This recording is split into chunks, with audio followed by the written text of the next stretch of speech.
Good morning, folks. It is Saturday, the day right before Easter Sunday, and we call this whole past week and the Easter celebration, Resurrection Sunday, whatever you want to call it, we call it the Passion Week, and that's kind of ironic. When you go to think about it, Jesus was passionate.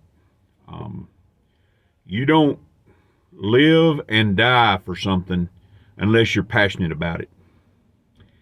And as I look at the landscape of our society, all the things that are going on, from the economic situation that's going on right now in our country, if you don't know what that is, I want to go check into it. I'm not going to get into the particulars.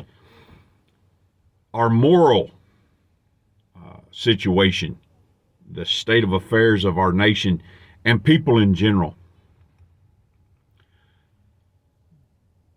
the just day-to-day things that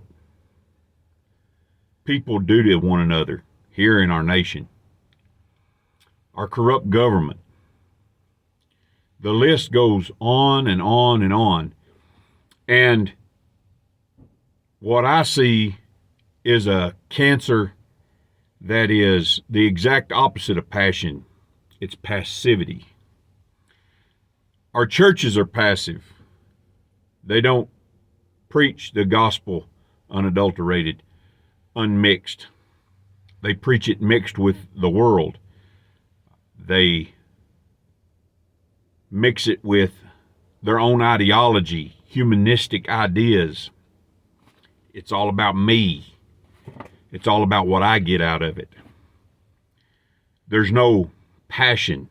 There's no give me liberty or give me death. There's no I regret that I have but one life to give. We look at death as something bad. Our forefathers didn't. The men of old, our biblical fathers, didn't. They lived and died for what they were passionate about. And in this world today, we have churches that are following lockstep with the world. They are motivated by worldly ideologies and agendas. Whatever makes the people feel good. We have people, whether or not you all agree on everything, there was a point where you would stand up and say, no, I'm not going there. And in our country today, there's a war on our children. There's a war on the family. There is a war on our very existence, our very speech, and we're passive. You talk to people about it, and what they're worried about is whatever came out on Netflix, whatever show they're watching, whatever ball game they like, whatever team they have. That's what they're worried about. They're not worried about the things that matter and will matter when our Christ comes back. They're passive. The things that are going on today, people, they don't care. They have lost their passion for the lost. They have lost their passion for their morals and their standards. They have lost their passion. I think sometimes we forget that Jesus had a choice.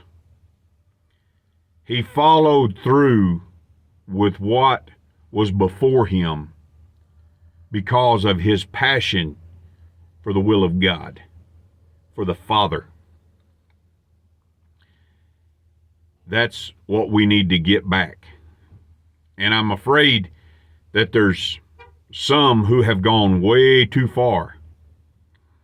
They've allowed too much to happen in their lives and in their situations, and they're just not passionate anymore. They've lost their passion. I'm often reminded of David, how he went down to the battle. And when he heard what Goliath said, his response was, "Is there not a cause?" Now, I ain't worried about America. America can come and America can go. But for ourselves, in our own lives, we need to have a passion for the truth. We need to have a passion for our morals and our standards. And that's lacking today. If we're not willing to stand up, if we're not willing to take charge, if we're not willing to do whatever it takes in our own lives, in the people that we touch, to stand up for the truth. You can't say you're for the gospel. You can't say you're for truth if you're not willing to defend the truth, if you're not willing to proclaim the truth unadulterated. And with everything that's going on in this country right now, we need some passionate people. I read some of the stories of the Old Testament and how passionate people were. And I know very few, a handful, can count them on my hands, of people who are truly standing up, who are truly saying, I'm not going there. I'm not going to allow this to happen. If they cancel me, if they defraud me, if they do anything to make me less in the eyes of the world, I'm not going there, because I'm going to be passionate about God. It's not a call for violence. It's a call to take and stand up and stand our ground. And it's not that hard. It's not like we have to go out into the world and try to make a change. If every person stood up in their circle, if every person stood up in their influence, where they make the most influence, if they stood up there, then at least in your circle, at least in your sphere, the truth would be proclaimed. God's law would be taught. And that's what we got to get back to. If every person does that, then you're going to see truth pop up everywhere. There's very few that have that passion today. Is there not a cause? Are our children not a cause? Are our morals not a cause? Is the spiritual well-being of our churches not a cause? The only way you're going to cut out the cancer of passivity is to stand up. Hope y'all have a happy, blessed Resurrection Sunday, where Jesus had enough passion to stand up and do what it took to save me from my sin. He paid my cost, my price, so that I wouldn't have to suffer in hell. And he did that for you too. But just like him, we're going to have to take up our cross and follow in his footsteps and make a stand. We'll see you later.